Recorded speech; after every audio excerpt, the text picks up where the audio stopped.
Subscribe பண்ணாதவங்க subscribe பண்ணுங்க. அப்படியே பக்கத்துல இருக்க பெல் ஐகானையும் பிரஸ் பண்ணுங்க. மீன ராசி அன்பர்களுக்கு வணக்கம். மீன ராசி காலபுருஷனுக்கு 12வது ராசி. குரு பகவான் ஆட்சி பெறும் வீடு. இப்பொழுது குரு பகவான் கடகத்தில் உச்ச நிலையில் இருக்கிறார். சூப்பர்.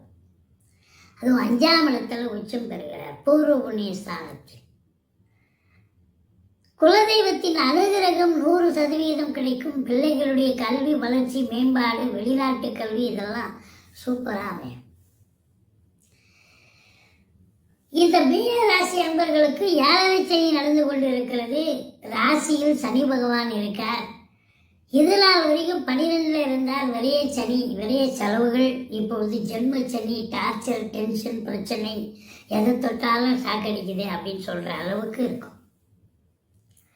இந்த 2.5 ஆண்டு காலம் மீனராசி அன்பர்கள் கொஞ்சம் விழிப்புணர்ச்சியோடு இருக்கணும். அடுத்த 2.5 வருஷம் நாசத்துக்கு சனி போயிட்டாருன்னா அது உங்களுக்கு நல்லதே செய்யும். கடைசி 2.5 ஒன்றும் பெருசாக பண்ணாது. அதுலேயும் குறிப்பாக பார்த்தீங்கன்னு சொன்னால் 19 வயசுக்குள்ளே இருக்கக்கூடிய இளைஞர்களுக்கு படிப்பில் கொஞ்சம் என்னதான் நாட்டமாக ஆர்வமாக படித்தாலும் மார்க் ஸ்கோர் பண்ண முடியாது. டிஸ்கண்டினியூ பண்ணுற சூழ்நிலை வரும். குடும்ப சூழ்நிலை இது போல் ஏதாவது நடத்தி டிஸ்கண்டினியூ கூட பண்ணக்கூடிய நிலை ஏற்படும். ஆனால் 19 வயசுக்கு மேலே இருக்கக்கூடிய பிள்ளைகளுக்கு இதுதான் வாழ்க்கை, இதுதான் பாதை, இதுதான் பயணம்னு சனி கொடுத்தால் யார் தடுப்பார்? சூப்பராக இருக்கும். ஆனாலும் கூட சங்கடம் தீர்க்கும் சனி பகவானை மங்களம் பொங்க மனம் வைத்தருள்வார். சச்சரவின்றி சனீஸ்வர தேவி இச்சகம் வாழ்க இன்னொருள் தாத்தா. இந்த சுலோகத்தை சொல்லுங்க. சனிக்கிழமை தோறும் எள்ளெண்ணெய் தீபம் இட்டு வாருங்கள். தலைக்கு வரது தலப்பாய் அடப்போம். மற்றபடி இதில் என்னென்ன நட்சத்திரங்கள் இருக்கு? பூரட்டாதி, 4ஆம் பாதம், உத்திரட்டாதி, ரேவதி நட்சத்திரம் உள்ளடக்கிய 2க்கும் 9க்கும் ஆதிபத்தியம் பெற்ற செவ்வாய் 9ல் ஆட்சி பீடம் ஏறி குரு பார்வையில் இருக்கிறார். பாக்கியமான ஒரு மாதம் இது. பாக்கியசாலிகள் மீனராசி அன்பர்கள் அப்படின்னு சொல்லணும். இந்த நவம்பர் மாதம் தொட்டதெல்லாம் தொடங்கும். தொடாத காரியங்கள் கூட நடந்தேறிவிடும். சக்சஸ் ஆகும் அப்படின்னு சொல்லணும். ஏன்னா பாக்கியம் எல்லாம் பாக்கியம். அதே நேரத்தில் உங்களுக்கு இந்த 3ஆம் இடத்தை சனி பார்ப்பதால் இளைய சகோதரர்களுக்கும் உங்களுக்கும் கருத்து வேறுபாடு வரும். விட்டு கொடுத்து போங்க, அரவணைச்சு போங்க. இந்த பிபிஓ சாஃப்ட்வேர் போன்ற பிரிவில் பணியாற்றுபவர்களுக்கு பார்த்தீங்கன்னு சொன்னால் கொஞ்சம் பிரச்சனைகள் வரும். கொஞ்சம் எச்சரிக்கையாக இருக்க வேண்டும்.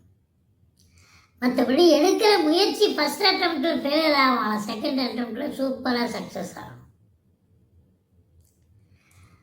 இதில் 4க்கும் 7க்கும் ஆதிபத்தியம் பெற்ற புத பகவான் 8ஆம் இடத்தில் இருக்கிறார். ஆனால் 8க்குடைய சுக்கிரன் 8ல் சேர்ந்திருக்கிறார். சுக்கிரனோடு இணைஞ்சிருக்கார். புதன் சுக்கிரன் இணைவு மாபெரும் இணைவு. சூரியனும் முதல் 15 நாள் அங்கே தான் இருக்கார். முக்கூட்டு கிரகங்கள் இருக்கு. அதுக்கப்புறம் சூரியன் விருச்சிகத்துக்கு வந்துடுறார். உங்களை பொறுத்தவரையிலும் வாழ்க்கை துணை அல்லது மனைவியால் கூட யோக பாக்கியங்கள் உண்டு. தாய் வழி சொந்தங்களால் அனுகூலம் உண்டு. அசையா சொத்துக்கள் மூலம் ஆதாயம் உண்டு. சீட்டாட்டு, race, lottery, speculation, share market, online business பண்ணக்கூடியவர்களுக்கும் சந்தோஷமான ஒரு மாதம். இந்த 12ல் ராகு, 6ல் கேது. அப்போ 6ல் கேது பாசிட்டிவ், சூப்பர், நல்லதே செய்யும். இந்த 6ஆம் இடத்துல கேது அமரணுங்க. அமர்ந்தால் தொழில் ரீதியாக சாதிப்பீர்கள். உத்தியோக ரீதியாக சரித்திரம் படைப்பீர்கள். எதிரிகளை வெல்லக்கூடிய ஒரு தருணம். கடன் சுமை இருந்தால் படிப்படியாக குறையும். கோர்ட்டில் கேஸ் எதாக இருந்தால் சாதகமாக தீர்ப்பு வரும். 7ஆம் இடத்தை சனி பார்க்கிறார். நண்பர்களுக்கும் உங்களுக்கும் கருத்து வேறுபாடு வரும். கூட்டுத்தொழில் செய்பவர்களுக்கும் கூட்டாளிகளுக்கும் உங்களுக்கும் கருத்து வேறுபாடு வரும். கணவன் மனைவி சண்டை வரும், பிரச்சனை வரும், பிரிவினை வரும். கொஞ்சம் விட்டு கொடுத்து போங்க, அரவணைச்சு போங்க. மற்றபடி 10ஆம் இடத்து அதிபதி உச்சம் பெறுகிறார். 17 நாளுக்கு பிறகு ஒரு வக்ரமாகிறார். வக்ரம் பெற்றால், உச்சம் பெற்ற கிரகம் வக்ரம் பெற்றால் நீச்ச பலனை தரும். அப்ப நீச்சமாகிறார் என்று சொல்லலாம். முதல் 17 நாளுக்கு உங்க காட்டுல மழை, அதுக்கப்புறம் ராசிநாதன் இல்லையா, கெட்டாலும் மேன்மக்கள் என்ற மாதிரி குரு இல்லையா. அப்போ என்னதான் நீச்சமாக இருந்தாலும் அவர் பலனை கொஞ்சம் கம்மி பண்ணி கொடுப்பார், ஒழிய கண்டிப்பா பலனை கொடுப்பார். 11ஆம் இடம் எண்ணிய செயல் ஈடேறுதல், தொட்டதெல்லாம் தொடங்குதல். மூத்த சகோதரம் இருந்தால் அவரால் ஆதாயம் உண்டு. முதல் திருமணம் முறிவு ஏற்பட்டு 2வது திருமணத்திற்காக காத்திருப்பவர்களுக்கு நல்லதே நடக்கும், சீக்கிரம் நடக்கும். 12இல் ராகு. வெளிநாடு யாரெல்லாம் போகணும்னு இந்த மீன ராசி அன்பர்கள் காத்துட்டு இருக்கீங்களோ அவங்களுக்கெல்லாம் ஒரு அற்புதமான நேரம், காலம், விடியல் வந்தாச்சு அப்படின்னு சொல்லலாம். கண்டிப்பாக இந்த ராகு பகவான் உங்களை ஃப்ளைட் ஏற்றி வெளிநாட்டுக்கு அனுப்பி வைப்பார். அந்நிய பொருளாதாரம் வீடு தேடி கிடைக்க போகிறது. உள்நாட்டு வாணிபம், வெளிநாட்டு வாணிபம், ஏற்றுமதி இறக்குமதியாளர்கள், ஷேர் மார்க்கெட்டில் இன்வெஸ்ட் பண்ணுறவங்க, ஸ்பெக்குலேஷன், ஆன்லைன் பிஸ்னஸ் பண்ணக்கூடிய அன்பர்கள் அத்துணை பேர்களுக்கும் ஒரு அற்புதமான நேரம், காலம். இந்த செவ்வாய் 2க்கும் 9க்கும் உடையவர் 9இல் அமர்ந்து குரு பார்வை பெற்று செவ்வாய் 8ஆம் பார்வையாக 4ஆம் இடத்தை பார்க்கிறார். 4ஆம் இடம் என்பது வீடு, வண்டி, வாகனம், தாயார் ஸ்தானத்தை சொல்லக்கூடியது. அப்போ வீடு வாங்கணும், மனை வாங்கணும், தோட்டத்துறவு வாங்கணும், வீடு கட்டணும், ஃப்ளாட்டு வாங்கணும், உங்கள் அபிலாஷை என்னவோ அது கண்டிப்பாக நிறைவேறும். ரியல் எஸ்டேட் பிரமுகர்கள், ஃப்ளாட் ப்ரமோட்டர்ஸ், பில்டர்ஸ், கட்டிட கலைஞர்கள், இடம் வாங்கி விற்கக்கூடிய அன்பர்கள், செங்கல், மணல், ஜல்லி, ஹார்ட்வேர்ஸ் போன்ற பிரிவில் பணியாற்றக்கூடியவர்கள், இவங்க எல்லாருக்குமே சூப்பராக வேலை வாய்ப்புகள் கிடைச்சி நல்ல சம்பாத்தியத்தை பார்க்க போறீங்க. எந்த குறையும் கிடையாது.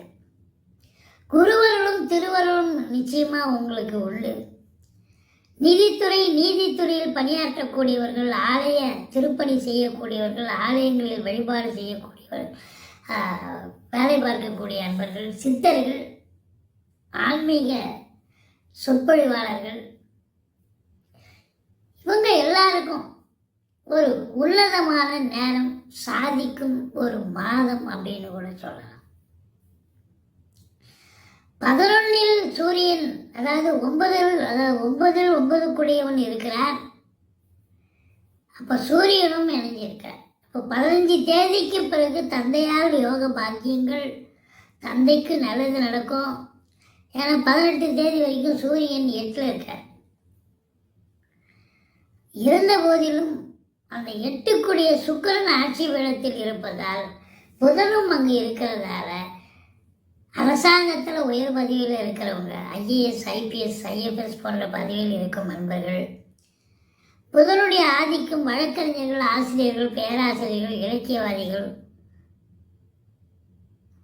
மற்றபடி அக்கௌண்ட்ஸ் பார்க்கக்கூடியவர்கள், ஜோதிடர்கள், இவங்களுக்கெல்லாம் ஒரு பொற்காலம்.